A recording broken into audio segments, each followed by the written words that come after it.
तो हम लोग बात करेंगे इस वीडियो में कलवर्ट के बारे में।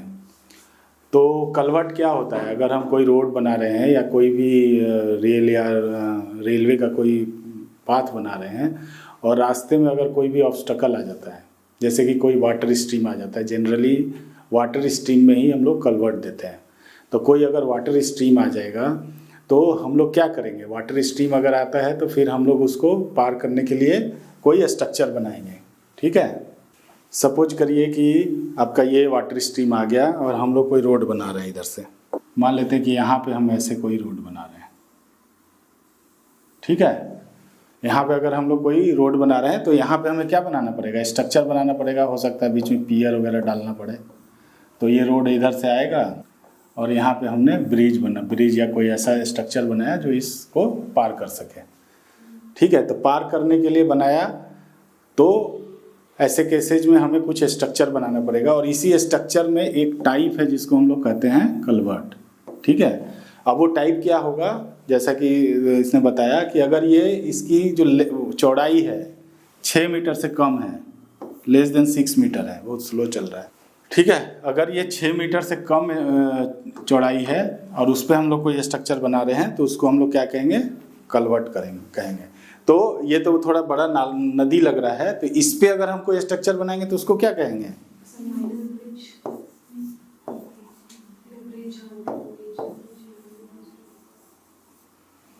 कुछ ज़्यादा ही स्लो चल रहा है। ब्रिज कहेंगे। ठीक है, तो ब्रिज, अब माइनर ब्रिज होगा, मेजर ब्रिज होगा, वो हम लोग जब ब्रिज पढ़ेंगे तब समझेंगे। अभी हमारा है कि जो स्ट्रक्चर वाटर स्ट्रीम को पार करने के लिए अगर बना रहे हैं, 6 मीटर से कम उसकी चौड़ाई है तो उसको हम कलवर्ट कहेंगे। ठीक है, अगर वो ज़्यादा रहेगी तो फिर माइनर ब्रिज, और 60 मीटर तक होती है तो उसको माइनर ब्रिज, 60 से ज़्यादा होता है तो मेजर ब्रिज, और उसके बाद भी अगर बहुत ज़्यादा लंबा है तो उसकी अलग अलग डेफिनेशंस हैं। अब ये देखिए एक कैनाल है, ये छोटा लग रहा है। अगर हम इस पे बनाएंगे ना तो इस पे हमारा कलवर्ट बन जाएगा। अगर मान लेते हैं कि ये यहाँ से यहाँ तक 6 मीटर है। ठीक है, अब कलवर्ट के भी कई सारे टाइप होते हैं। बॉक्स कलवर्ट होता है, मज़ा नहीं आ रहा है यार। बॉक्स होता है, पाइप कलवर्ट होता है, स्लैब कलवर्ट होता है। ठीक है, और भी कुछ टाइप के कलवर्ट हो सकते हैं जो स्ट्रक्चर के प्रकार के हिसाब से उनको बाइफरकेट किया गया है। लेकिन हम लोग इस वीडियो में बात करेंगे सिर्फ और सिर्फ बॉक्स कलवर्ट के बारे में। ठीक है, तो हमारा अगर कोई नैरो स्ट्रीम है या कोई ऐसा चीज़ जो बहुत पतला है उसको पार करवाना है तो ऐसे केसेस में हम लोग कलवर्ट करेंगे। तो ये बॉक्स टाइप का स्ट्रक्चर होता है। तो इस स्ट्रक्चर का एक एक एलिमेंट को समझेंगे। हमारा पर्पस क्या है कि हम इस स्ट्रक्चर को स्ट्रक्चरली समझ लें, ताकि इसका जब क्वांटिटी या कोई, क्योंकि देखो कोई भी स्ट्रक्चर बनाने के पहले सबसे पहले हमें उसकी कॉस्ट निकालनी पड़ेगी, है ना। कॉस्ट तभी निकाल पाएंगे जब हम उस पूरे स्ट्रक्चर को अच्छी तरह से समझेंगे। उस स्ट्रक्चर में क्या क्या कंपोनेंट आते हैं, उस कंपोनेंट की क्या साइज होती है। जनरली आपको अगर कोई टेंडर निकलेगा तो उसमें ड्राइंग्स दी हुई होती हैं, लेकिन अगर आपके पास ड्राइंग नहीं भी है एक, तो भी आपको वो एक मोटा मोटा आइडिया होना चाहिए ताकि आप एक टेंटेटिव कॉस्ट निकाल सकें। उस कॉस्ट के बेसिस पे अगर आप कोई कॉन्ट्रैक्टर को सर्विस दे रहे हैं तो फिर आप उसको कॉस्ट निकाल के दे पाएंगे, क्वांटिटी एटलीस्ट दे पाएंगे। उसके बेसिस पे कॉन्ट्रैक्टर खुद ही कॉस्ट निकाल सकता है और अकॉर्डिंगली वो बिड कर सकता है। कलवर्ट का मैंने कुछ फोटोग्राफ्स लगाया है। ये है बॉक्स कलवर्ट। बॉक्स कलवर्ट में क्या होता है, अंदर में एक बॉक्स होता है। ये देखिए, जैसे यहाँ पे बॉक्स है, यहाँ पे भी देखिएगा तो यहाँ पे भी बॉक्स है। तो क्या होता है, मेन इसका जो कंपोनेंट होता है उसमें आरसीसी बॉक्स होता है। ठीक है, उसी बॉक्स से होके पानी पास होता है। तो उसमें नीचे भी, अब ये बॉक्स कैसे बनेगा? बॉक्स बनाने के लिए नीचे स्लैब बनाना पड़ता है। ठीक है, फिर उसमें वॉल बनती है दोनों तरफ। ठीक है, तो ये बेस स्लैब हो गया जिसको राफ्ट भी कहते हैं, और फिर उसके बाद स्लैब बनाते हैं ऊपर। ठीक है, उसके ऊपर से फिर ये रोड जो है इसमें आके ऐसे मिला देते हैं, तो यहाँ से पानी चला जाता है, इधर से अपना रोड क्रॉस हो जाता है।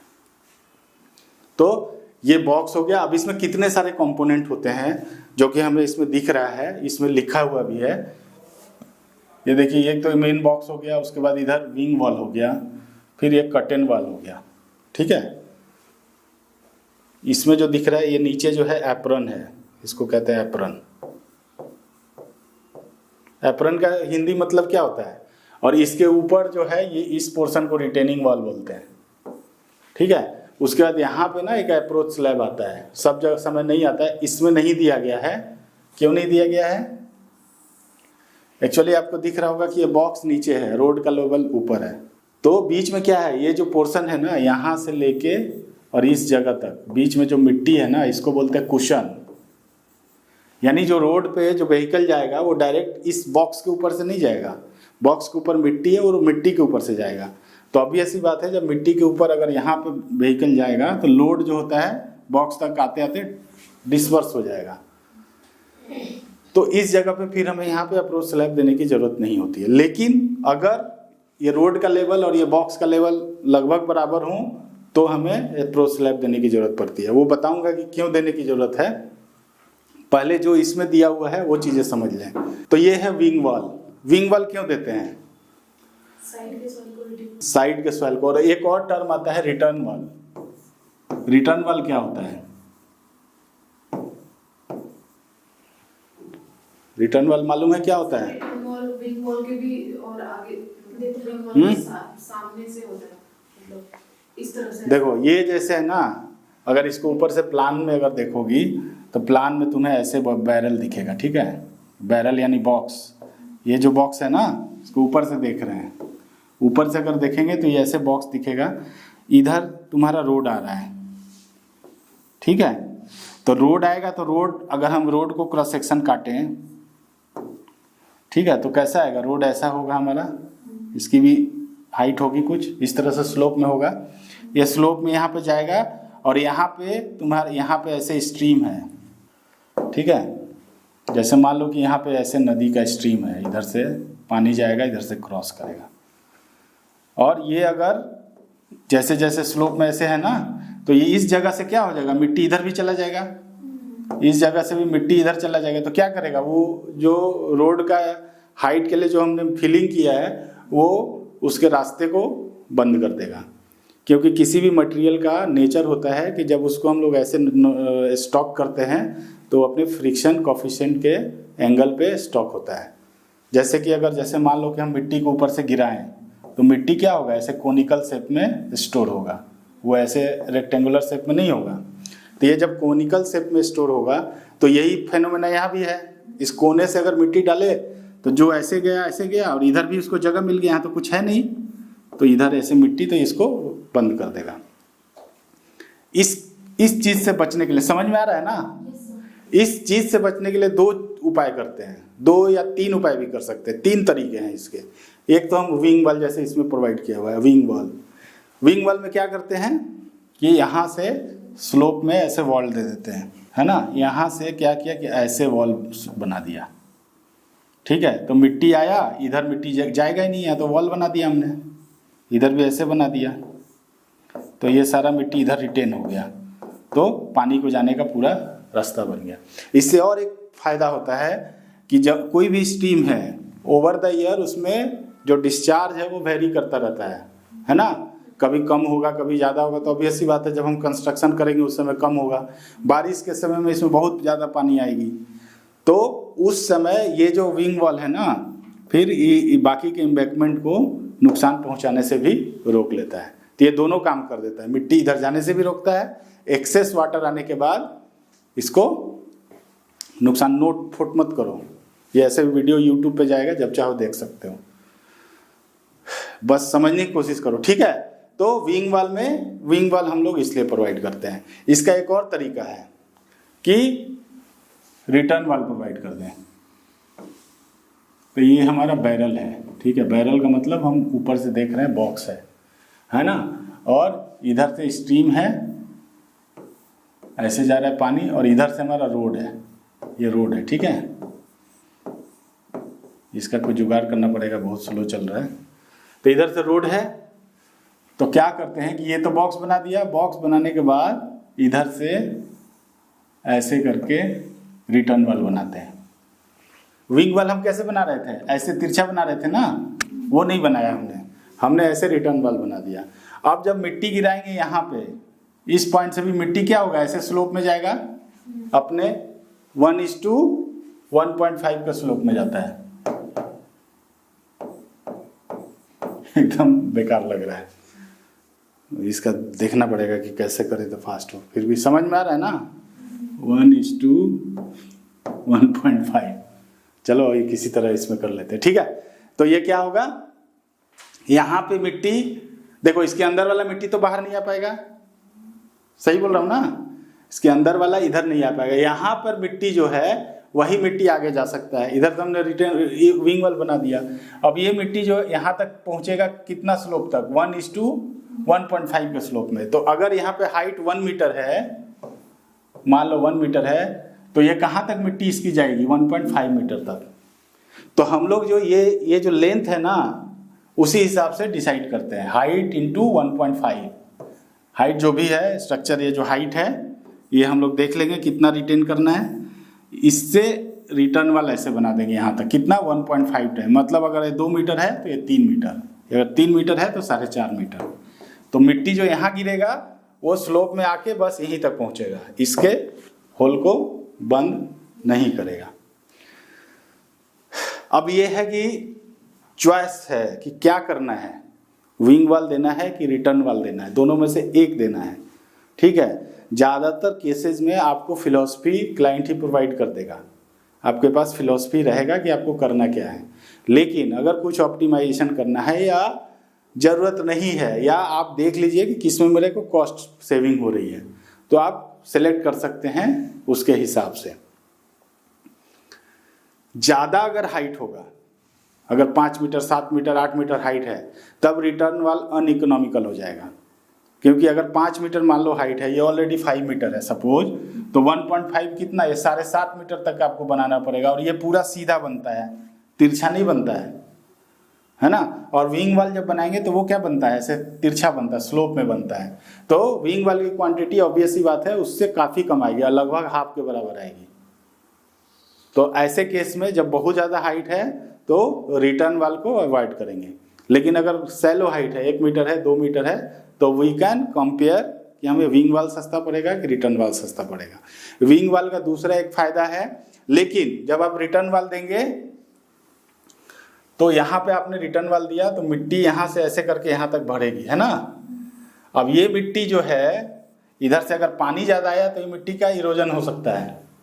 अगर ये मिट्टी का इरोजन हुआ तो फिर इधर से एम्बैंकमेंट खराब हो सकता है। तो इस मिट्टी को आपको क्या करना पड़ेगा, स्टोन पिचिंग करना पड़ेगा। तो ये भी एक एडिशनल कॉस्ट आएगा अगर आपने रिटर्न वाल दिया तो। आपके विजुअलाइजेशन हो रहा है दिमाग में, है ना, कि यहाँ तक हमने रिटर्न वाल दिया, मिट्टी यहाँ तक भरी हुई है, इसको हमने स्टोन पिचिंग कर दिया। नहीं तो फिर पानी आएगा। विंग वाल में हमें स्टोन पिचिंग करने की ज़रूरत नहीं है, एक तो तिरछा है तो उससे हमारा वो बच गया, तो वो बेनिफिट होता है। अब हमारे पास आ गया क्वेश्चन कि और क्या कर सकते हैं। तीसरा उपाय ये है, हम लोग क्या करें कि जो बैरल को ही आगे निकाल दें। ये दिख रहा है क्या, ये बैरल आगे निकला हुआ है, दिख रहा है, समझ में आ रहा है। तो क्या हुआ कि ये देखो स्लोप मेरा ऐसे है, ये स्लोप में ऐसे जा रहा है। हमने क्या किया कि इतना दूर बैरल को आगे निकाल के बना दिया, न विंग वाल बनाया न रिटर्न वाल बनाया, आगे निकाल के बना दिया। तो ये एक्स्ट्रा निकला हुआ है, अब इसको कोई नुकसान नहीं होगा, या मिट्टी भी प्रोटेक्टेड हो जाएगी। लेकिन ऐसा बहुत कम करते हैं, बहुत रेयर करते हैं। ये कहीं से मुझे मिल गया पिक्चर तो मैंने दिखा दिया, ये भी कर सकते हैं। ये जनरली हम लोग पाइप कलवर्ट में ये उपाय करते हैं। पाइप कलवर्ट को हम लोग काटते नहीं हैं, उसको हम लोग आगे तक बनाते हैं। तो इससे हमें मेन हमारा मकसद क्या है, सॉइल को प्रोटेक्ट करना। तो विंग वाल क्यों बनाते हैं, रिटर्न वाल क्यों बनाते हैं, इसका कॉन्सेप्ट बिल्कुल क्लियर है ना। अब ये दोनों आएगा, एक आएगा, अब ये कन्फ्यूजन नहीं है ना। आएगा एक ही, चाहे रिटर्न वाला आएगा चाहे विंग वाला आएगा। तो अगर हम BOQ कैलकुलेट कर रहे हैं तो सिर्फ एक की क्वांटिटी लेंगे, और उसकी विड्थ कैसे कैलकुलेट करेंगे, जो भी हमारा हाइट नेट बनता है उससे 1.5, अगर सॉइल अच्छा है तो, है ना। तो इससे क्योंकि हम उसके बाद स्लोप प्रोटेक्ट करेंगे तो 1.5 में काम बन जाता है। EPC प्रोजेक्ट में डिजाइन भी क्लाइंट मतलब कॉन्ट्रैक्टर के स्कोप में होता है। तो कॉन्ट्रैक्टर को ये फ्रीडम होता है कि अपना जो भी इकोनॉमिकल सिस्टम है वो सिलेक्ट करे, ठीक है। बाकी इसमें बहुत सारी चीज़ें आएंगी कि इसका साइज़ क्या होगा, ये होगा, तो वो सब हाइड्रोलॉजी, पानी, ये सब पे डिपेंड करेगा। उस पर अभी हम लोग नहीं जा रहे हैं, डिजाइन पॉइंट ऑफ व्यू से कोई बात नहीं करेंगे।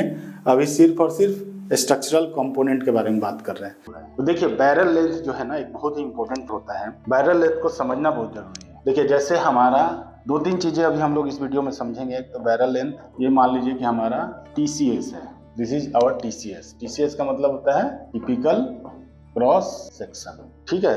कलर थोड़ा सा मैं बदल लेता हूँ, रेड ले लेता हूँ, ठीक है। तो ये हमारा TCS है। अब ये अगर हमारा TCS है और इसमें हमें कोई कलवर्ट प्रोवाइड करना है। अब देखिए ये मान लीजिए कि ये हमारा इसका हाइट जो है 4 मीटर, सपोज थोड़ी देर के लिए ये 4 मीटर का हमारा ये एम्बैंकमेंट बनाना है। और मान लीजिए कि यहाँ पे जो आपका शेड्यूल में दिया है 2x2 का कलवर्ट, 2 मीटर इंटू 2 मीटर का, यानी 2 मीटर की स्पैन भी है, ये क्लियर स्पैन 2 मीटर है और हाइट भी क्लियर 2 मीटर है, जबकि हमारी फिलिंग यहाँ पे 4 मीटर है। देखिए ऐसे केसेज में क्या होगा कि कलवर्ट हम कहाँ कहाँ बना सकते हैं। या तो हम यहाँ पे लगा दें कलवर्ट, एक तो हम ऊपर ऐसे करके कलवर्ट लगा दें, पहला तो हम ये कर सकते हैं, लेकिन ऐसा किया नहीं जाता है। दिस इज नॉट रिकमेंडेड और ये प्रैक्टिस में भी नहीं है कि हम ऊपर में लगाएं कलवर्ट अगर हम ऊपर में लगाएंगे तो कलवर्ट का पर्पस क्या होता है कि पानी को एक तरफ से दूसरे तरफ पार करना है। और अगर हमारा ग्राउंड लेवल ये है और यहाँ कलवर्ट दिया तो पानी जब तक इतना फिल नहीं होगा तब तक तो इधर से पास नहीं करेगा, तो ये प्रैक्टिस ठीक नहीं है। तो कलवर्ट को हमें क्या करना पड़ेगा, ग्राउंड लेवल से टच करा के लगाना होगा। तो ग्राउंड लेवल से अगर हम टच करके लगाएंगे तो देखिए यहाँ पे ऊपर लगाते हैं तो हमारी लेंथ इतनी आती है, बैरल लेंथ, इसको बैरल लेंथ बोलते हैं। जितना लंबा हम बॉक्स बना रहे हैं ये बैरल लेंथ होता है। अगर हम नीचे सटा के लगाएंगे तो इस तरह से लगाना पड़ेगा। तो अब जो हमारी कलवर्ट जो होगी उसकी लेंथ क्या हो जाएगी, इतनी ज्यादा हो जाएगी। पहले ऊपर लगा रहे थे तो बैरल लेंथ कम था, जब हमने नीचे ग्राउंड प्रोफाइल को मैच करा दिया कलवर्ट का बॉटम तो बैरल लेंथ बढ़ गया।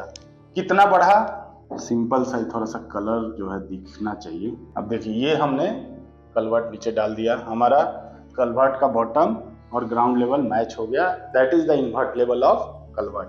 कलवर्ट बॉक्स का जो बॉटम लेवल होता है, टॉप लेवल, जैसे ये हमने कलवर्ट, जैसे ये कलवर्ट बनाया, ठीक है, ये कलवर्ट बनाया और इसमें फिनिशिंग भी डाली, इसमें मान लीजिए यहाँ फिनिशिंग डाली, तो फिनिशिंग का ऊपर वाला जो लेवल होगा that is called invert level. ये इन्वर्ट लेवल है। तो invert level should be matched with ground level, है ना, या बॉटम ऑफ द स्ट्रीम, जो भी कहिए, ग्राउंड लेवल कहिए, बॉटम ऑफ स्ट्रीम, क्योंकि उसी लेवल में स्ट्रीम पास हो रहा है तो हमको भी बॉक्स उसी हिसाब से एडजस्ट करना है। अब देखिए ये हमारा 2 ही मीटर का है, 2 मीटर का तो क्लियर हाइट है, प्लस बॉक्स का कुछ होगा, कुछ फाउंडेशन होगा, उसके ऊपर जो मिट्टी हम भर रहे हैं this soil is called cushion, soil cushion, ये हो गया कुशन, है ना। तो जब हमारी एम्बैंकमेंट की हाइट ज्यादा होती है और हमारा बॉक्स का हाइट कम होता है, ऐसे केसेस में हमें बॉक्स को ग्राउंड लेवल से सटा के लगाना है और उस समय बैरल लेंथ हमारा कैरेज वे, ये कैरेज वे हो गया मान, या फॉर्मेशन विड्थ हो गया, कैरेज वे नहीं कहेंगे, कैरेज वे थोड़ा पतला होता है, फॉर्मेशन विड्थ हो गया, सब कुछ मिला के कैरेज वे, फुटपाथ, सोल्जर सब मिला के फॉर्मेशन विड्थ होगा। तो फॉर्मेशन विड्थ के से बड़ा होगा बैरल लेंथ। और वो कैसे कैलकुलेट करेंगे कि अगर मान लीजिए कि हमारा फॉर्मेशन विड्थ मान लीजिए कि 12.5 मीटर है, ठीक है, और हमारा ये टोटल फिलिंग 4 मीटर है और हमने 2 मीटर का ये लगाया, तो ये ऑब्वियस स्लोप है, ये जो डिस्टेंस होगा जितना डेप्थ बचा इंटू 2 हो जाएगा, है ना। तो जैसे अगर हमने 2 मीटर लगा दिया तो रफ कैलकुलेशन, प्रिसाइज आप करिएगा, स्लैब का थिकनेस जो है वो भी कंसीडर करना है, बट अभी मैं रफली समझने के लिए बता रहा हूँ कि नीचे से 2 मीटर तो हमारा बॉक्स हो गया, ये डेप्थ हो गई 2 मीटर, तो ये हमारा ऑब्वियस ही बात है 4 मीटर हो जाएगा, तो ये हो गया 4 मीटर, है ना। उसी तरह ये भी 4 मीटर हो जाएगा। तो इस पूरे बॉक्स की बैरल लेंथ कितनी हो जाएगी, वो हो जाएगी formation width plus 2 into top, 2 into top of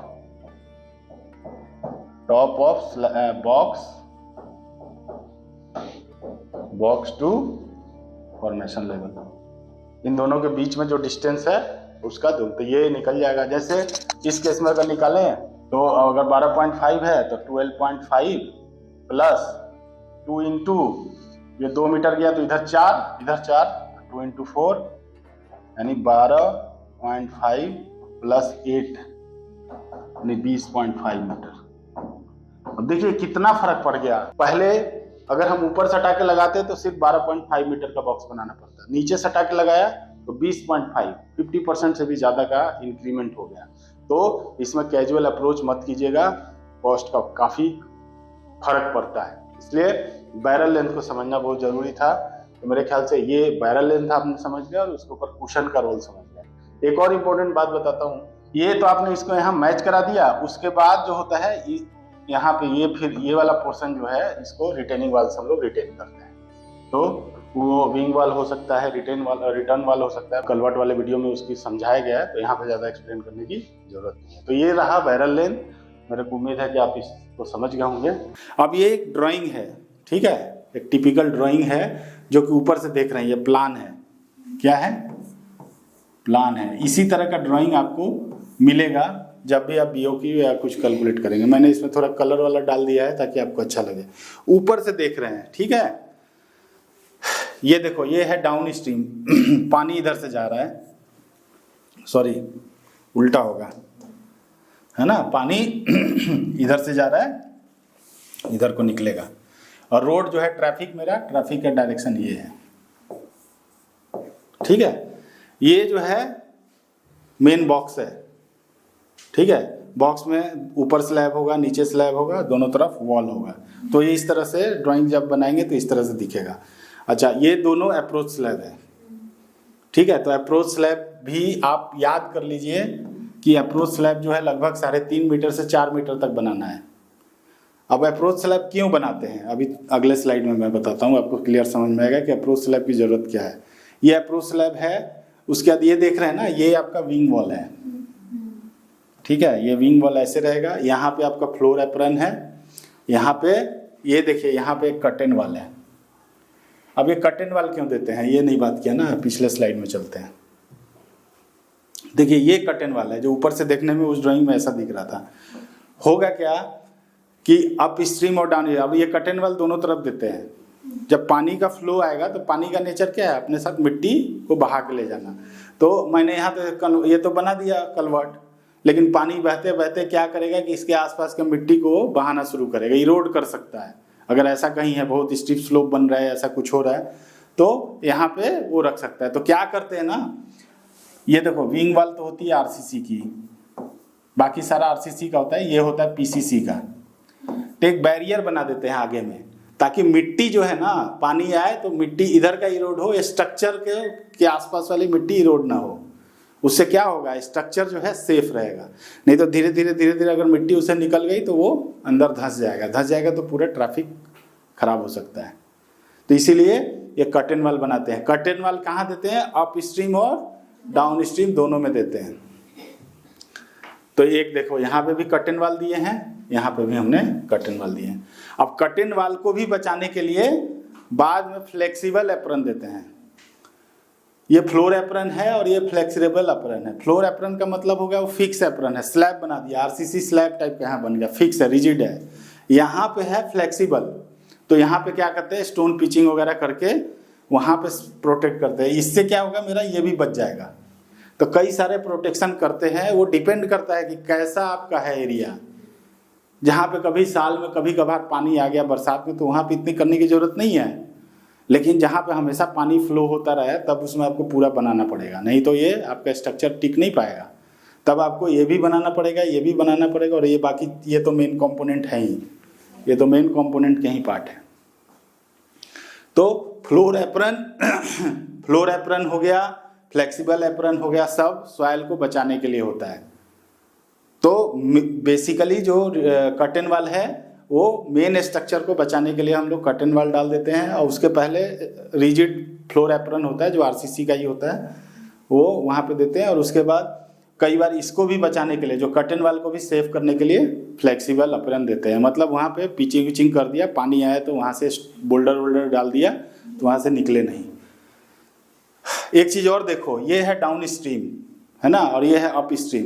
ये इसकी चौड़ाई जो है, फ्लेक्सिबल एप्रन की चौड़ाई डाउन स्ट्रीम में ज़्यादा है, ठीक है। तो ये मान के चलो कि आप ये करीब 3 से 4 मीटर लेना है, ठीक है, as per slope as per area, और ये आपके 1.5 से 2 मीटर आएगा। ठीक है, तो डिपेंड करता है, या तो आपको ड्राइंग दिया रहेगा तो आप ड्राइंग के हिसाब से कैलकुलेट कर लीजिए, अगर नहीं दिया है तो इतना लेना है, 1.5 मीटर बाई 300 थिकनेस या 450 थिकनेस, 300 से 450 थिकनेस लेना है, एज पर सॉइल स्लोप सब कुछ देखना है जो भी आपको समझ में आए, और उस तरह इधर भी 3 मीटर लेना है और 300 से 450 की थिकनेस लेनी है। तो ये एक हमारा थंब रूल है, कब, जब हमारे पास बाकी इन्फॉर्मेशन नहीं है, और अगर हमारे पास इन्फॉर्मेशन है तो हमें, अब देखिए ये जो सॉइल है ना, ये सॉइल को इसने क्या किया, विंग वाल ने रोक लिया, ये एम्बैंकमेंट है। ठीक है, तो मेरे ख्याल से इसमें के सारे कंपोनेंट आप लोगों को समझ में आ गए होंगे, इसमें से ऐसा कुछ नहीं है। बाकी हम लोग इसको एक बार सेक्शन में, इसमें देखिए सेक्शन कटा हुआ है, ये सेक्शन 1-1 है, ठीक है, ये सेक्शन 2-2 कटा हुआ है, और एक सेक्शन ये 3-3 कटा हुआ है। तो इस सेक्शन को देखते हैं हम लोग आगे, इसको सेक्शन, ये है आपका सेक्शन 1-1। ठीक है, तो एक बार फिर से वापस जाते हैं, सेक्शन 1-1 कैसे कटा है, ऐसे कटा है, यानी अलोंग द स्ट्रीम अगर काट देंगे तो फिर कैसा दिखता है, तो ये हमें ऐसा दिखता है, अलोंग द स्ट्रीम हमें ऐसा दिखेगा, ये विंग वाल हमें ऐसे स्लोप में दिखेगा। ये आपका देखिए ये स्टोन एप्रन जो है 750 थिक दिया हुआ है, तो इसमें अगर 750 दिया है तो 750 लेंगे, इनका यहाँ पे दिया हुआ है क्योंकि यहाँ पे कुछ होगा, ज़्यादा पानी वानी आता होगा इसलिए इन्होंने दिया है। लेकिन अगर आपके पास कोई इन्फॉर्मेशन नहीं है तब आप 300 से 450 ले लीजिए, क्योंकि मान लीजिए बाद में आपको पता चला डिजाइन के समय कि यहाँ पे लेना है, तो अब बाद में पता चला नहीं लेना है, तो आपका मतलब एक बैलेंस होना चाहिए, थोड़ा सा वो और जगह से बैलेंस करे इसलिए। ठीक है, तो ये 750 थिकनेस यहाँ पे लिया हुआ है, अगर ज़्यादा है, अगर आपको पता है एरिया की बहुत वहाँ पे पानी आएगा तब तो आप ये डाटा 750 भी ले सकते हैं। लेकिन अगर आपको पता है कि इधर पानी वानी ज़्यादा नहीं आता है और कुछ इन्फॉर्मेशन नहीं है कि लेना है कि नहीं लेना है, तो थोड़ा सा लेके हमें बैलेंस कर देना है। और ये चीज़ हमें क्लाइंट को भी बताना है कि हमने इतना लिया है, सिंस की कोई इन्फॉर्मेशन हमारे पास नहीं है। अगर हमारे पास इन्फॉर्मेशन होगा तो वी कैन डिसाइड, तो हमने आधा ले लिया है। ठीक है, उसके बाद आपका देखो ये है जो है ये कर्टेन वाल है, इस तरह से सेक्शन होता है कर्टेन वाल का, ये हम लोग स्टेप में बनाते हैं और ये पीसीसी का होता है। ठीक है, इसमें रेनफोर्समेंट डालने की जरूरत नहीं होती है। तो M20 या M30 का जो भी आपके स्पेसिफिकेशन में हो वहाँ से मिनिमम M20 लीजिए, अगर उसमें दिया होगा कि M30 का लेना है, M35 का लेना है, तो इस तरह से स्लोप लेना है। अब इसका क्या कंसेप्ट है, स्लोप कैसे लेना है, सबसे ऊपर आपको रखना है 200 mm, 200 mm टॉप थिकनेस आएगी, ये जो ऊपर में दिख रहा है ना ये 200 की होगी। उसके बाद और ये 200 की हमें बनानी कितनी है, 450 mm। ठीक है, उसके बाद भी और नीचे जाना है। अब हमें ड्राइंग के हिसाब से, सिचुएशन के हिसाब से पता चलेगा कि हमें 3 मीटर का कर्टेन वाल बनाना है, तो फिर हम कैसे स्टेप में नीचे जाएंगे, तो 450 की हो गई, फिर हम क्या करेंगे 125 थिकनेस बढ़ा लेंगे, फिर नीचे जाएंगे 750। ठीक है, फिर 750, अब हमारे पास हाइट कितना हो गया, 1200 हो गया। अब मान लो फर्दर और जाना है, 1200 से भी ऊंचा चाहिए, तो फिर हम क्या करेंगे 125 का बढ़ाएंगे, फिर 750 नीचे चले जाएंगे। ठीक है, तो ये फिर 750, तब कितना हो गया 1500 और 450, 2 मीटर हो गया लगभग। अगर इतना ही जाना है तो फिर नीचे एक और स्टेप बना देंगे पतला, इस तरह से, ये 300 थिक का। ठीक है, और इधर निकालेंगे 150, लास्ट स्टेप में ये करना है। अगर और भी स्टेप बढ़ाना है तो फिर यही वाला थ्योरी अपनाना है। ये सब थंब रूल है। ठीक है, ये सिर्फ इसलिए हम लोग एज्यूम कर रहे हैं कि हमें क्वांटिटी में, हम जब क्वांटिटी कैलकुलेट करें तो आइटम सारे कैप्चर हो जाए, छूटे नहीं, क्योंकि बाद में पता चला कि कुछ छूट गया तो कॉन्ट्रैक्टर ने कम पैसे में ले लिया तो उसकी तो वाट लग जाएगी। तो कर्टेन वाल का जनरली कई बार डिटेल नहीं रहता है उसमें, जैसे इसमें दिखाया हुआ है, इसमें साइज वाइज दिया नहीं है ना, तो फिर इसके हिसाब से हमको ले लेना है। ठीक है, अब ये सेक्शन समझ में आ गया। बाकी इसके अगले स्लाइड में देखते हैं। अब ये मैंने प्लान और सेक्शन एक जगह रख दिया है ताकि आपको समझ में आए। ये सेक्शन हमने समझ लिया था, ये वाला सेक्शन है सेक्शन 2-2, ये वाला सेक्शन यहाँ से काटेंगे तो ये सबसे समझने वाला सेक्शन है। ये इसमें देखिए पूरा बॉक्स दिख रहा है। अब इसमें ये अप्रोच स्लैब भी दिख रहा है ना, ये अप्रोच स्लैब है। अब ये अप्रोच स्लैब को रखने के लिए देख रहे हैं यहाँ पे एक हमने ब्रैकेट बनाया हुआ है। अब क्या होगा, मान लो कि थोड़ी देर के लिए यहाँ अप्रोच स्लैब नहीं है, हमने यहाँ क्या किया, पूरा मिट्टी भर दिया, है ना, और ये रिजिड हो गया और ये फ्लेक्सिबल हो गया। सॉइल तो फ्लेक्सिबल होगा, लोड जितना जाएगा वो धीरे धीरे दबना शुरू हो जाएगा, चाहे आप कितना भी कॉम्पैक्ट कर दे। और ये कंक्रीट क्या है, वो तो रिजिड हो गया। तो यहाँ पे ना एक धीरे धीरे ना वो कोर्स ऑफ टाइम इस तरह का किंक जनरेट हो जाएगा, और जब व्हीकल जाएगा तो वहाँ पे क्या आएगा, जर्क आएगा। समझ में आ रहा है? तो इसको अवॉइड करने के लिए हम लोग क्या करते हैं कि यहाँ पे एक अप्रोच स्लैब और नीचे ब्रैकेट पे रख दिया, तो यहाँ पे अब कोई किंक नहीं होगा, क्योंकि नीचे ऑलरेडी स्ट्रक्चर पे रखा हुआ है। लोड आएगा तो इस स्ट्रक्चर पे नीचे चला जाएगा। अब यहाँ पे क्या होगा, ये एक्चुअली सपोर्टेड ऑन सॉइल। तो जब सॉइल पे रखा हुआ है और उस पे सॉइल पे ही चल रहा है, तो अगर उसके नीचे दबा, उसके बाजू में भी पतला सा स्लैब है, वो भी सॉइल के हिसाब से ही दब जाएगा, तो वहाँ पे भी किंक जनरेट होगा, लेकिन वो हमें कोई भी डिस्कम्फर्ट जनरेट नहीं होगा, पता नहीं चलेगा कि जनरेट हुआ। उसके ऊपर हम लोग बीसी देंगे ना, फिर रोड की वेयरिंग कोर्स वगैरह देंगे, तो वो उसी में एब्जॉर्ब हो जाता है, तो वो पता नहीं चलता है। इसीलिए कंफर्ट के लिए हम लोग देते हैं अप्रोच स्लैब। लेकिन अगर हमने अप्रोच स्लैब दिया और फिर ये वाला ब्रैकेट नहीं दिया, तो फिर वो किंक जनरेट होगा, क्योंकि स्लैब ज़्यादा बैठ जाएगा और स्ट्रक्चर ऊपर बैठा रहेगा। तो ये बहुत इंपॉर्टेंट है ये देना, ठीक है। तो इसीलिए हम लोग अप्रोच स्लैब देते हैं। बाकी आपका यहाँ पे ना नोटेशन है, ये नोटेशन को समझ लीजिए। देखिए यहाँ पे जो नोटेशन दिया हुआ है, एक है ई जो थिकनेस है, ये राफ्ट का थिकनेस को डिनोट करता है, और यही आपको नोटेशन ज़्यादातर आपका जो स्टैंडर्ड ड्राइंग NHAI से मिलेगा, तो जनरली यही नोटेशन रहता है। तो एक तरह से मान लीजिए कि इसको याद कर लीजिएगा तो भी कोई दिक्कत नहीं है। ई हो गया राफ्ट का, एफ हो गया वाल का, डी हो गया आपका स्लैब का थिकनेस, और ए हो गया उसकी स्पैन, और बी हो गई उसकी हाइट।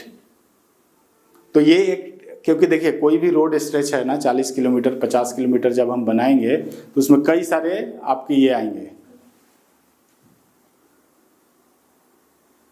बंद भी हो जाता है, कई सारे हमारे कलवर्ट आएंगे। तो हम अलग अलग ड्राइंग तो बनाएंगे नहीं, तो हम एक टिपिकल ड्राइंग बनाएंगे और उसकी सारी इंफॉर्मेशन टेबल बना के ए बी और नोटेशन के फॉर्म में दे देंगे, ताकि उसी ड्राइंग से हम सारा कंस्ट्रक्शन कर सकें। तो इसीलिए नोटेशन का यूज होता है। तब इसको कितना रखना है ये आगे के स्लाइड में देखेंगे, पहले अब इसको समझ लेते हैं, ठीक है। ये कौन सा है, सेक्शन 3.3। तो 3.3 और 2.2 में ज़्यादा डिफरेंस नहीं है, बस फर्क ये है कि 3.3 में कुछ चीज़ें ज़्यादा विजिबल होंगी। इसमें ये फ्लेक्सिबल एप्रन दिखेगा, इसमें आपका कर्टेन वाल दिखेगा, फ्लोर एप्रन दिखेगा, तो वो सब इसमें दिख रहा है, ठीक है। तो वो दिख रहा है, जैसा भी दिख रहा है। ये बाकी आप लोगों ने पढ़ा ही होगा, तो ये सब समझ जाइए, इसमें कुछ बताने लायक तो है नहीं। ये आपका हो गया विंग वॉल, ये हो गया बॉक्स, ठीक है, और ये इधर एप्रन है, और ये आपका नेचुरल ग्राउंड लेवल के नीचे ये सब कंस्ट्रक्शन है। इस तरह से हमने बना दिया है ताकि पानी इधर से निकल सके। जो लोड है, ऊपर से लोड आएगा, लोड इस स्ट्रक्चर के होते हुए सॉइल में जाएगा। अब इस जगह पे हमने राफ्ट बना दिया। अब ये राफ्ट क्या करेगा, इस लोड को पूरा इतने एरिया में डिस्पर्स कर देगा। तो अगर हमारा सॉइल अच्छा है तो इसको हम अवॉइड कर सकते हैं। सॉइल ज़्यादा खराब है तो इसको और भी बड़ा करना पड़ेगा। तो इसका कोई थंब रूल काम नहीं करेगा। अभी जो लिया हुआ है 150 लिया हुआ, कितना 150 लिया हुआ था ना, 500 लिया हुआ है। तो ये आपको जब भी आप करें, आपको वहाँ पे सॉइल का चेक करना है कि सॉइल वहाँ कैसा है। अगर सॉइल आपको पता नहीं चलता है तो फिर आप आपके जजमेंट के हिसाब से कुछ भी ले लीजिए, ठीक है। एरिया से भी पता चल जाता है कि उस एरिया में सॉइल कैसा है, तो उस हिसाब से भी आप जजमेंट कर सकते हैं, ठीक है। तो इस तरह से हम आगे समझे। अगर ई कितना लेना है 380, एफ कितना लेना है 300, है ना। तो ई हमारा क्या था, राफ्ट का थिकनेस था, एफ था वाल का थिकनेस। तो अगर 2 मीटर का स्पैन है या 2 मीटर की हाइट है तो ये कितना लेना है 380 और 350, ऐसा करके कुछ दिया है ना। वाल की थिकनेस 350 है 300, सॉरी 300 है, तो ये 300 है, ठीक है। और स्लैब कितना है, डी स्लैब है 350। अब एक चीज़ देखिए, ध्यान रखिए, लोड जो है ना स्लैब में, स्लैब और बेस दोनों बराबर मजबूत होना चाहिए, लेकिन फिर भी थोड़ा सा नीचे बेस को ज़्यादा थिक देते हैं क्योंकि नीचे कवर की रिक्वायरमेंट ज़्यादा रहती है। नीचे ज़मीन पर रखते हैं ना तो वहाँ पे कवर ज़्यादा देते हैं, पानी वानी रहता है, ऊपर तो ड्राई रहता है, तो इसमें कवर रिक्वायरमेंट ज़्यादा होता है, इसीलिए थोड़ा सा ज़्यादा लेकर चला जाता है कैलकुलेट करते समय, है ना, कि ओवरऑल स्ट्रेंथ उतनी आएगी लेकिन ड्यूरेबिलिटी पॉइंट ऑफ व्यू से इसको ज़्यादा लेना पड़ता है। ठीक है, तो ओवरऑल ये पूरे टेबल में सारे साइज के दिए हुए हैं, उसके हिसाब से हमें अपने इसमें कैलकुलेट करना है। ये हमारे पास टेबल है, अगर आपको पास अगर आपको चाहिए तो आप ये वीडियो पॉज करके यहाँ से स्नैपशॉट भी लिया जा सकता है। बाकी ये कुछ हॉन्च की डिटेल वगैरह है, आप इसको देख सकते हैं कैसे ब्रैकेट है, ब्रैकेट का साइज वगैरह दिया हुआ है। ये 300 mm यहाँ से प्रोजेक्टेड है, ये जो ब्रैकेट निकला हुआ है ना जिस पे स्लाइड आके रेस्ट करेगा, तो ये इस तरह का इसका डिटेल होता है। फिर नीचे कंस्ट्रक्शन जॉइंट का क्या डिटेल होता है वो इस तरह से दिया हुआ है, तो ड्राइंग में सब दिया रहता है, इसमें तो और कुछ बताने की ज़रूरत नहीं है। ओवरऑल जो ड्राइंग आपको मिलेगा वो इस तरह से ही रहेगा, सारी डिटेल एक ही ड्राइंग में रहती है। मैंने उसमें पार्ट पार्ट करके दिखाया था, इसमें सब एक ही ड्राइंग में सब कुछ है। जैसे ये देखिए प्लान वाला एरिया है, ये आपका सेक्शन 1-1 है जो हमने डिटेल में समझा, ये सेक्शन 2-2 है, ये सेक्शन 3-3 है। ठीक है, तो ये सारे और ये जो छोटे मोटे सारे डिटेल है इसमें दिए हैं। इसमें बहुत सारे नोट्स वगैरह भी हैं, तो जब भी आपको ड्राइंग मिलता है तो सबसे पहले नोट्स पढ़िए। हो सकता है नोट्स में कुछ ऐसी चीज़ें हैं एसबीसी के बारे में लिखा हो, या कोई भी क्लाउड्स के बारे में, या कोई स्पेशल कंडीशन है तो वो चीज़ें उसमें लिखी रहेंगी। बाकी ये टेबल जो है मैंने आपको बड़ा में दिखाया था, ये टेबल भी ऐसे दिया रहेगा। तो ये बॉक्स कन्वर्ट का ड्राइंग मोर और लेस आपको ऐसा ही मिलेगा। तो मेरे ख्याल से आपको समझ में ज़रूर आ गया होगा। अब देखिए इसमें बीओक्यू में आइटम क्या क्या होते हैं, ये भी मैंने टेबल आउट कर दिया है। तो आपको क्या क्या निकालना पड़ेगा, देखिए एक्सकावेशन निकालना होगा। ठीक है, एक्सकावेशन में आपका box portion, wing wall, curtain wall, upstream और डाउन स्ट्रीम, इतने का एक्सकावेशन निकालना है। अब हम लोग थोड़ा बैक चलते हैं। ठीक है, जैसे ये है तो एक्सकावेशन, अब यहाँ पे हो सकता है आपका एक्चुअल ग्राउंड लेवल यहाँ हो, है ना, तो आपको ये सब एक्सकावेट करना पड़ेगा। बॉक्स पोर्शन में ऐसे एक्सकावेट करना पड़ेगा। इधर विंग वॉल है, जैसे ये विंग वॉल है, विंग वॉल के लिए भी ये सब आपको एक्सकावेट करना पड़ेगा। देख रहे हैं नेचुरल ग्राउंड यहाँ है, हमारा कंस्ट्रक्शन यहाँ तक जा रहा है, तो ये सब एक्सकावेट करना पड़ेगा। तो जो आप ड्राइंग के हिसाब से, विंग वॉल के साइज के हिसाब से, और थोड़ा सा ज़्यादा लेना है, दोनों तरफ 500 ज़्यादा लेना है वर्किंग स्पेस के लिए, तो वो लेके आपको एक्सकावेट करना है। एक्सकावेशन का क्या होता है, एक्सकावेशन हम लोग मीटर क्यूब में मेजर करते हैं, LBD। तो लेंथ कितना है, ब्रेथ कितना है, हाइट कितना है, गुना करेंगे, वॉल्यूम निकल जाएगा, तो उससे हम लोग एक्सकावेशन हर पार्ट का निकालेंगे। निकाल के यही फॉर्मेट है हमारा BOQ का, इसमें LBD डाल के हमारे एक्सेल में अगर करेंगे तो अपने आप क्वांटिटी निकल जाएगा। तो ये आपका एक्सकावेशन वाला पार्ट हो गया। उसी तरह PCC है ना, तो PCC कोई भी स्ट्रक्चर जब बनाते हैं ना, तो सबसे पहले जब मिट्टी के ऊपर उसको कंस्ट्रक्शन, RCC कंस्ट्रक्शन नहीं करते हैं, उसमें ना हम लोग PCC का एक लेयर डालते हैं, प्लेन सीमेंट कंक्रीट का, उसको बोलते हैं मड मैट। वो पहले एक दिन पहले ही कर देते हैं। उससे क्या होता है कि मिट्टी विट्टी जो है ना वो एक एप्रन बन जाता है उस पर। उसके ऊपर जब हम स्ट्रक्चर कास्ट करेंगे तो उसमें कोई किसी तरह की इम्प्योरिटी नहीं जाएगी। और अगर हमने डायरेक्ट मिट्टी, और वो प्लेन भी कर देता है एक तरह से एकदम ओपन सा, थोड़ा वो सॉइल तो थोड़ा बहुत अनडिलेटेड होगा, उस पर PCC डालेंगे तो पूरा प्लेन कर देगा, तो उससे हमारा स्ट्रक्चर की फिनिश अच्छी आती है।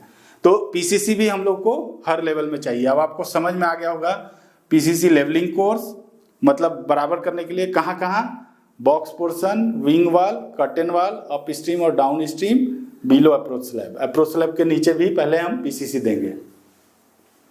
तो PCC का क्या काम है, इसमें लेवलिंग का लिखा है, लेकिन PCC का ध्यान रखिए 2 काम है। पहला काम है सॉइल को मेन स्ट्रक्चर से अलग करना, तो उसको मड मैट बोलते हैं, मड को अलग कर दिया हमारे स्ट्रक्चर से। और दूसरा काम है हमारे कंस्ट्रक्शन के लिए प्लेन सरफेस बनाना, लेवल कर देना। तो ये अब हमारे कोड में जो है जनरली 100 से 150 mm तक का PCC होता है। ठीक है, जैसे आप इंडस्ट्रियल स्ट्रक्चर करेंगे या कहीं ये करेंगे तो वहाँ 50 mm का भी PCC अलाउड होता है। ठीक है, पीसीसी का इतना स्ट्रक्चर में पॉइंट ऑफ व्यू से रोल नहीं है, वो सिर्फ लेवल करने के लिए है। उसके बाद हो गया पीसीसी जो होगा वो आपका कर्टेन वाल अप स्ट्रीम और डाउन स्ट्रीम, उसमें आएगा M15 का कर्टेन वाल यहाँ पे लिया हुआ है।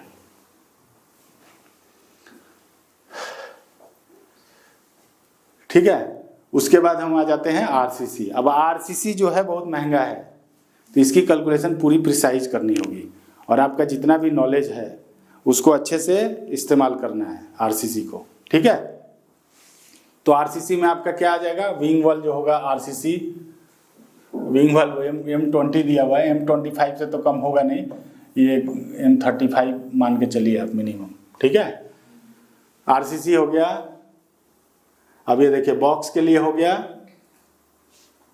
अच्छा, ये विंग वॉल के लिए M20 भी अलाउ कर रहे होंगे, हो सकता है अलाउ कर रहे होंगे, तो ऐसे जितना भी स्ट्रक्चर है M35 पे ही होता है, तो आप भी M35 लेके चलिए। अगर आप स्पेसिफिकेशन में दिया है कि M20 में कर सकते हैं तब M20 में लीजिए, अदरवाइज सारा स्ट्रक्चर मिनिमम M35 में लीजिए, पीसीसी M20 में लीजिए।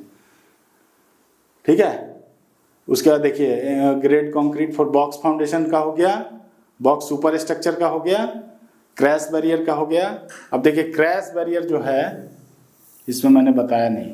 अब क्रैश बैरियर क्या है, जो ऊपर में था ना रेलिंग, उसी को आप मान लीजिए कि क्रैश बैरियर, ये जो पोर्शन है ना दैट इज क्रैश बैरियर। मतलब कोई गाड़ी अगर उससे टकराता है तो वो उसको रोक ले, नीचे नहीं गिरने दे, तो इसलिए ये क्रैश बैरियर होता है। तो ये भी आरसीसी का होता है, तो इसको भी आपको आरसीसी के हिसाब से करना है। उसके बाद रेनफोर्समेंट हो गया आपको बॉक्स स्ट्रक्चर में, जो हम लोग लेते के चलते हैं 70 kg पर क्यूबिक मीटर। ऐसे तो हम डिजाइन करेंगे, अगर हमारे पास ड्राइंग है तो हम निकाल सकते हैं उसका BBS से, लेकिन अगर हमें क्वांटिटी निकालनी है और विंग वाल में हमें लेना है 75 kg पर क्यूबिक, तो पहले हमने कंक्रीट कैलकुलेट कर लिया और उसके इस फार्मूला को यूज करके हम उससे स्टील निकाल सकते हैं। उसके बाद वेयरिंग कोट, तो वेयरिंग कोट ऊपर जो BC लगेगी ना स्ट्रक्चर के ऊपर, जो बिटुमिनस जो भी लगेगा वो है, तो उसको हम लोग स्क्वायर मीटर में कैलकुलेट करते हैं। यूनिट भी समझना जरूरी है। देखिए 450 mm thick floor apron up and down stream. अब देखिए जब हम लोग ये एक्चुअली सीट जो बनी है वो जब ड्राइंग नहीं है उसके हिसाब से इसमें दिया हुआ है। अभी हमने बात कर रहे थे ना, इसमें 750 दिया है, लेकिन अगर नहीं है तो फिर आपको 450 mm लेके चलना है। ठीक है, 750 फिर फ्लेक्सिबल एप्रन। अप स्ट्रीम और डाउन स्ट्रीम में कितना एप्रन लगाना है वो आपको यहाँ पे कैलकुलेट करके डालना है। तो ये सब आइटम आपके आएंगे। उसके बाद आपका वीप होल आता है। वीप होल क्या होता है पता है? नहीं पता है, ठीक है, ये अच्छा चीज़ है, आगे आप बता देता हूँ। यहाँ पे देखिए, यहाँ पे क्या है, हम लोग यहाँ तो मिट्टी फिल करेंगे पूरा, है ना, यहाँ भी पूरा मिट्टी फिल करेंगे। अब बारिश आएगा तो बारिश में मिट्टी परकुलेट होगा, तो यहाँ पे क्या करते हैं ना, ऐसे कुछ होल बना देते हैं ताकि उसमें जो पानी आए ना वो धीरे धीरे इसमें से रिस के इसमें चला जाए, स्ट्रीम से फ्लो हो जाए। अगर हम इसको वाटरप्रूफ बना देंगे तो क्या होगा ना, यहाँ पे हेड जनरेट हो जाएगा, पानी का एक प्रेशर क्रिएट हो जाएगा। उससे क्या होता है ना, प्रेशर क्रिएट होने से ये ऊपर ना बल्जिंग आ सकती है, तो उसको अवॉइड करने के लिए हम लोग वीप होल देते हैं। वीप होल से क्या होता है, पानी अंदर नीचे गिर जाता है और फिर हमारा काम हो जाता है। तो ये होता है वीप होल। तो वो भी एक आइटम आएगा, तो वो भी 1 मीटर या 2 मीटर स्पेसिंग पे लेना होता है as per drawing. Weep whole हो गया। विंग वॉल में भी आएगा वीप होल, जैसे बॉक्स में आया और विंग वॉल दोनों में आएगा। उसके बाद आपका ड्रेनेज स्पाउट, ये कहाँ था, ऊपर में था। हाँ देखिए ये है ना प्लान, ये देखिए यहाँ 1 2 3 और 4 ड्रेनेज स्पाउट बने हुए हैं। ड्रेनेज स्पाउट का मतलब हो गया सेक्शन में आते हैं। हाँ ये देखिए ये ड्रेनेज स्पाउट है। अब एक्चुअली हमने क्या किया, इधर से भी बैरियर बना दिया, पूरा ऊपर तो चारों तरफ से ब्लॉक कर दिया। बारिश होगी तो पानी कहाँ जाएगा, तो पानी जाने के लिए हमने इसमें रास्ता बना दिया है। ठीक है, यहाँ पे सिर्फ 4 दिए हुए हैं, तो ड्रेनेज स्पाउट जो है 5 मीटर स्पेसिंग पे ले लीजिए।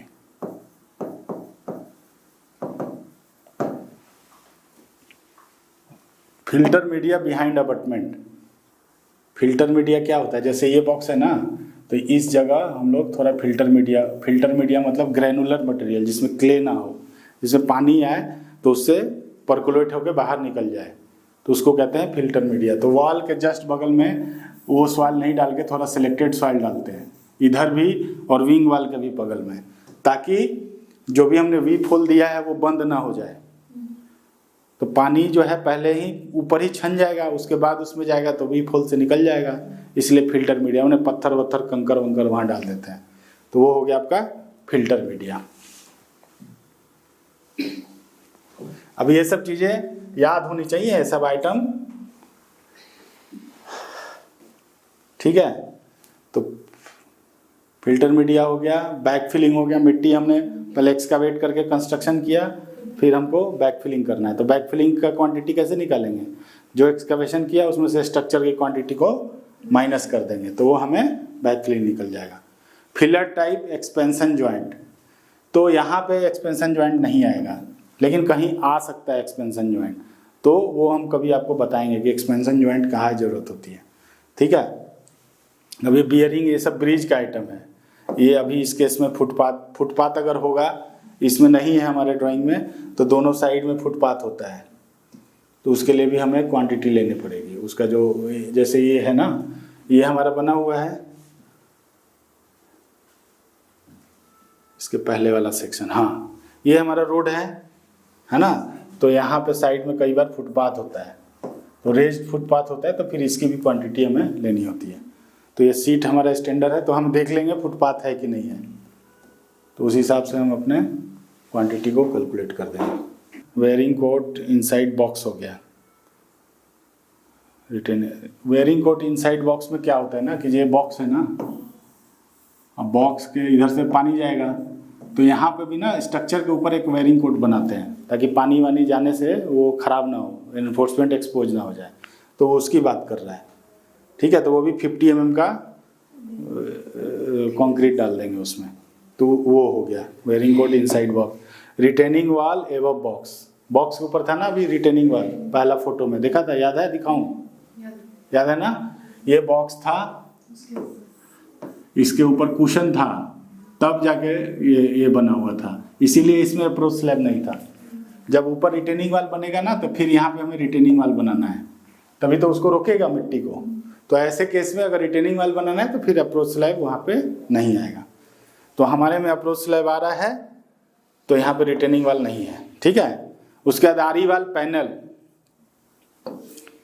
आरी वॉल एक्चुअली ये पार्ट ऑफ कलवर्ट नहीं है, नहीं ब्रिज नहीं है, एम्बैंकमेंट को वो करने के लिए होता है। तो अब इसमें दिया है तो समझा देते हैं।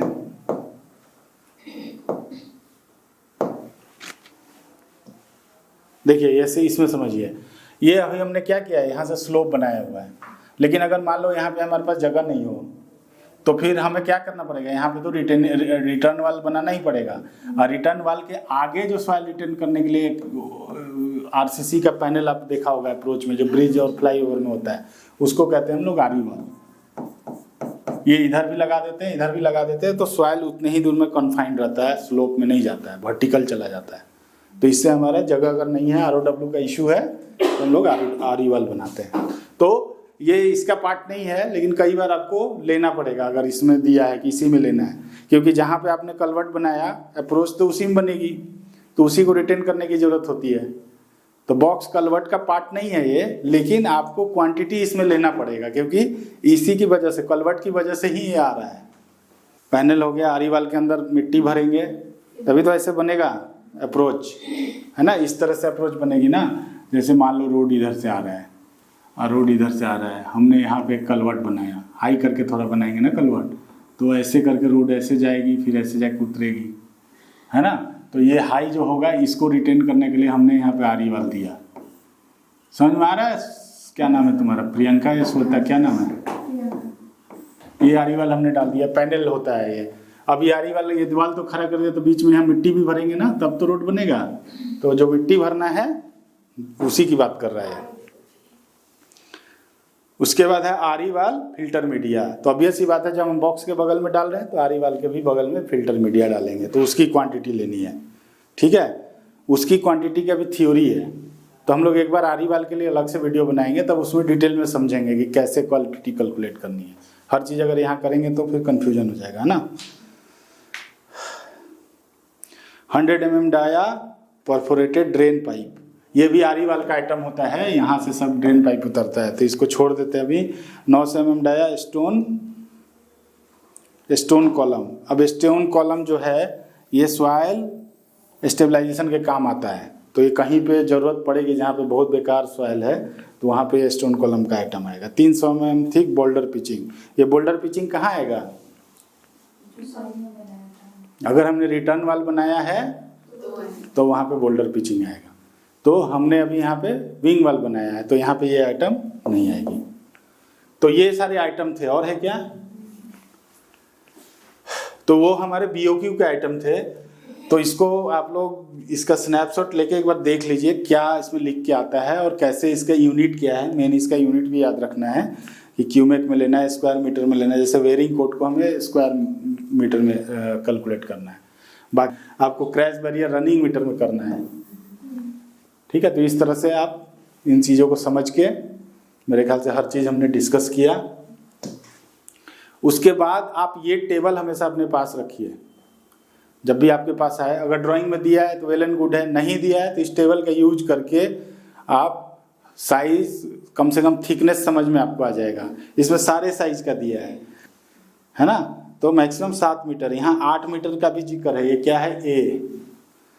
तो 8 मीटर का भी स्पान दिया है। ठीक है, तो वो स्पेशल केस है, वो कहने के लिए हम उसको ब्रिज कहना होगा तो कहेंगे, जो भी कहना है कहें। स्ट्रक्चर तो बना ही सकते हैं, उसको ब्रिज कह लेंगे, माइनर ब्रिज कह लेंगे, कलवर्ट नहीं कहेंगे, या इतना तो पता नहीं चलेगा।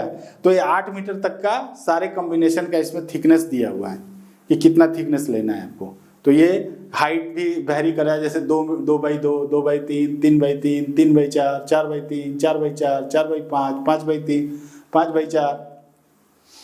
उसमें वाल की थिकनेस क्या होगी, राफ्ट की थिकनेस क्या होगी, सब कुछ है इस टेबल में। तो इस टेबल को या तो स्नैपशॉट ले लीजिए और इसके हिसाब से आप आराम से बढ़िया से सब कुछ कैलकुलेट कर सकते हैं। उसके बाद जो हमने ऑलरेडी उसमें लिखा था कि रेनफोर्समेंट RCC, वो तो कैलकुलेट कर लेंगे। तो रेनफोर्समेंट हमें इस हिसाब से कैलकुलेट करना है। ठीक है, बॉक्स स्ट्रक्चर में 70 kg लेंगे और विंग वॉल में 65 kg लेंगे। ठीक है, और कर्टेन वाल हमारा क्या होगा? PCC होगा, उसमें RCC होगा ही नहीं। अप्रोच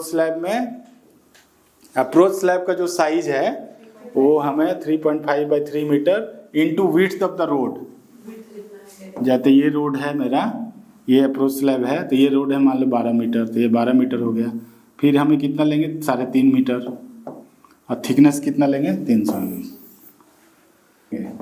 BOQ कैलकुलेट करने का सबसे अच्छा नियम, हमारे पास सीट है, सीट में डाटा डालेंगे, क्वांटिटी निकाल देगा। लेकिन अगर आप खाली सीट के भरोसे रह गए तो हमेशा गलती होगा। तो आप पेन पेपर पे पहले सारा कैलकुलेट कर लीजिए। आपको जब भी कोई असाइनमेंट मिलता है आप सारा आइटम को पेन पेपर पे कैलकुलेट कर लीजिए, थोड़ा रफ कर लीजिए। मान लीजिए एग्जैक्ट नहीं हो रहा है, टाइम लग रहा है, तो थोड़ा रफ डाटा लेके कर लीजिए। आप एक फिगर तक पहुँच जाएंगे कि भाई मेरा RCC 50,000 मीटर की आ रहा है मेरे। अब जब आप एक्सेल से करेंगे, एक्यूरेट करेंगे, तो 50 से 55 आएगा या 45 आएगा, 50 का 150 थोड़ी आएगा। अगर 150 आ रहा है तो देयर इज ए मिस्टेक, वहाँ पे आपको पता चल जाएगा।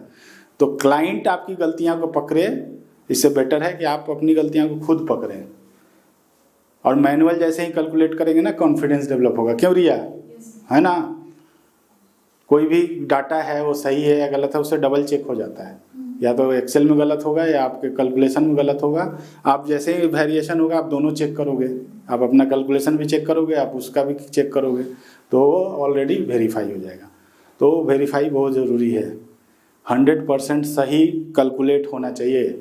आपके अजम्पशंस सारे सही हैं, अजम्पशन सारे बता दिए, लेकिन आप जब एक्सेल बहुत ज़्यादा एक्सटेंसिव है, उसमें बहुत लंबे चौड़े फॉर्मूले लगे हैं, तो एक्सेल का यूज हम प्रिसाइज कैलकुलेशन के लिए करें। लेकिन ऐसा ना हो कि हम एक्सेल में ही खो जाएं, हमें पता ही नहीं हम क्या डाल रहे हैं, क्या निकल रहा है, सर हमने डाल दिया ये निकल। ऐसे नहीं, एक्सेल आपको हेल्प करने के लिए होना चाहिए। एक्सेल पे आप डिपेंड नहीं हो सकते हैं। तो ये स्टेटमेंट कि एक्सेल में मैंने डाला था और अपने से पहले से था, नहीं, सबकी ओनरशिप खुद लेनी है। अगर आपको एक्सेल दिया गया है, ठीक है, एक्सेल बहुत दिनों से बन रहा है, उसमें हर चीज़ है, लेकिन उन चीज़ों को समझना आपकी जिम्मेवारी है। आप उसको समझ के तब आप काम करिए, तभी जाके एक्यूरेसी आएगी और तब जाके वो फ्रूटफुल होगा। नहीं तो क्या होता है, नए लोग उस एक्सेल में खो जाते हैं और हर चीज़ ऑटोमेटाइज करने के चक्कर में मत पड़िए। आप भी अच्छे खासे पढ़ाई लिखाई करके आए हैं तो अपना दिमाग का भी इस्तेमाल करिए। तो पेन पेपर की कैलकुलेशन बहुत ज़रूरी है। इससे क्या होगा कि एक तो आपको चीज़ें समझ में आएगी कि भैया मुझे करना कैसे है। अगर आपको कुछ अंडरस्टैंडिंग में प्रॉब्लम होगी तो वो भी उससे निकल के बाहर आ जाएगा। आप जब एक्चुअल में कैलकुलेट करेंगे, आपको स्ट्रक्चर की अंडरस्टैंडिंग में प्रॉब्लम है वो भी समझ में आ जाएगा। आप सीनियर को बताएंगे, उसको पता चल जाएगा कि आपको नहीं पता है। तो फिर आपका जब बीमारी पकड़ में आएगा तो उसका इलाज आराम से हो जाएगा। तो इसीलिए कोई भी प्रोजेक्ट दिया जाए, जैसे तुम्हें अभी कोई देगा, पहले उसको नहीं टाइम मिलता घर में जाके मैनुअल कैलकुलेशन करो कि अप्रोच स्लैब का कितना आ रहा है, इसका कितना आ रहा है, विंग वाल का कितना आ रहा है, इसमें कितना आ रहा है। एक एक डाटा लिख के एक साथ नहीं कैलकुलेट करना है कि एक साथ इतना बड़ा गुना भाग लिख दिया और पता ही नहीं चला अगले बार कि क्या लिया था मैंने। तो एकदम बाइफरकेट करके लिखो, पेज ही बर्बाद होगा ना। बर्बाद क्या होगा, उससे तुम सीखोगे और कॉन्फिडेंस आएगा। और एक बार जब स्ट्रक्चर की अंडरस्टैंडिंग आ गई, फिर डिजाइन करने में कुछ नहीं है। डिजाइन सब कोड में होता है, कुछ याद नहीं करना। कोड सारे दिए हुए हैं, सब कुछ है, हमारे पास रेफरेंस भी है, उसके हिसाब से सारा डिजाइन। उसके बाद मैं भी बताऊंगा डिजाइन फिलॉसफी क्या है, लोड कैसे लगेगा, कौन कौन सा लोड आएगा, वो सब कुछ बताऊंगा। लेकिन पहले स्ट्रक्चर की समझ एकदम एक एक चीज़ समझ में आनी चाहिए। जैसे अभी समझ में आया ना कि रिटर्न वाला, पहले क्या होता था किसी को पता ही नहीं चलता था, रिटर्न वाल और विंग वाल दोनों ले लेते थे, कोई दोनों छोड़ देता था। पता ही नहीं, समझ में नहीं आ रहा है कि क्यों लेना है, नहीं लेना है, कर्टेन वाल लेना है कि नहीं लेना है, एप्रॉन लेना है कि नहीं लेना है, बहुत कन्फ्यूजन थी। अब समझ में आ रहा है कि हम क्यों दे रहे हैं, हम इसको हटा सकते हैं तो उसकी बेसिस क्या है। अगर हम विंग वाल ले रहे हैं तो उसकी बेसिस क्या है, रिटर्न वाल ले रहे हैं तो उसकी बेसिस क्या है। ठीक है, कई बार टेंडर में भी जनरल ड्राइंग दे देता है, तो अपने दिमाग लगा के उसको इस्तेमाल करके फिर हमें ऑप्टिमाइज करके और सही कैलकुलेशन करना है, ताकि कॉन्ट्रैक्टर सही बिड कर सके और अगर उसको मिलता है तो सही ढंग से उसको एग्जीक्यूट कर सके। ठीक है, तो इस वीडियो में इतना ही। उम्मीद है आपको ये वीडियो अच्छा लगा होगा। अच्छा लगा है तो चैनल को सब्सक्राइब कर दीजिए, लाइक कर दीजिए और अपने किसी फ्रेंड्स को शेयर कर दीजिए। ठीक है, थैंक यू वेरी मच।